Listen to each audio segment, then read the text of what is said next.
ఇప్పుడే జీ5 app download చేయండి. చూడండి మీ ఫేవరెట్ టీవీ షోస్ ఎప్పుడైనా ఎక్కడైనా. రాముని పాదం తాకే వరకు అహల్య అయినా రాయిగా ఉందన్నట్టు అదృష్టం వరించే ముందు తులసి కూడా ఇన్ని అవమానాలు పడాల్సొస్తోంది. నిజమేనమ్మా.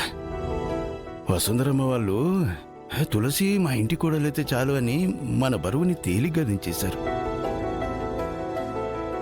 ఇంతకు ముందే సుపర్ణిక ఫోన్ చేసిందండి. గెస్ట్లు కూడా 1000 దాకా వస్తారట. ఏ లోటు లేకుండా చూడాలని మరీ మరీ చెప్పిందండి.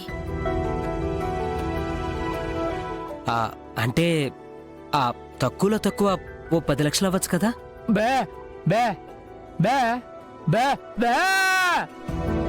పెళ్ళైనా ఘనంగా చెయ్యాలని అంటున్నాడు రామన్న. వాడికి నోరు లేదు కాబట్టి పరిమితికి మించిన కోరికలు ఎక్స్ప్రెస్ చేస్తున్నాడు.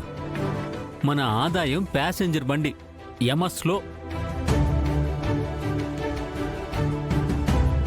ఒరే సంతోష్, పెళ్లి ఖర్చు మాకొదిలేయండని మీ నాన్న పెళ్లి వాళ్ళని అడిగారా? మమ్మల్ని మాట అడగాలి కదమ్మా. ఏంటి డబ్బులా? మేము చెప్పాము డబ్బులని.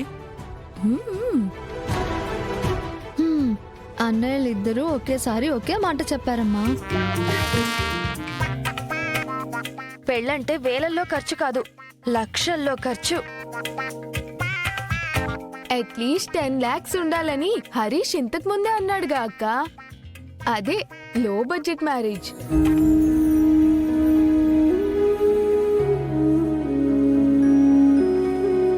మరి ఆ డబ్బులు అది ఎక్కడ పెట్టాను? ఎక్కడుందబ్బా? ఏంటండి అది హరీష్ అన్నయ్య ఫోను, సంతోష్ అన్నయ్య పర్సు. మనీ మ్యాటర్ రాగానే వీటిని మర్చిపోయినట్టు మేనేజ్ చేస్తారని తీసుంచానన్నయ్యలు.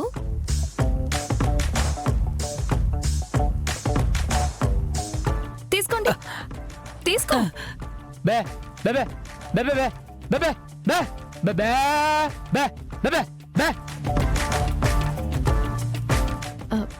ఫైనల్ గా పెళ్లి ఖర్చు ఎంత అవుతుందో చెప్పండి మావయ్య. నా శాలరీ నుంచి కొంత అరేంజ్ చేస్తాను.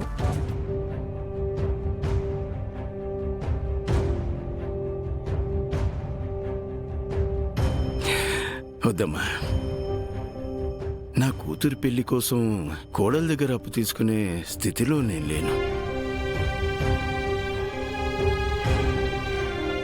ఇప్పుడు కూడా మీ అమ్మ మిమ్మల్ని డబ్బులు అడగట్లేదురా.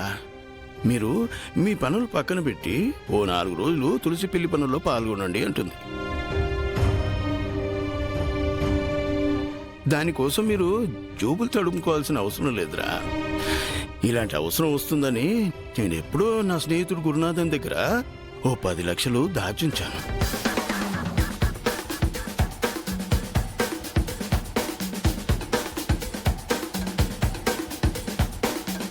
ఇప్పుడు అవి పెళ్లికి పనికొస్తున్నాయి.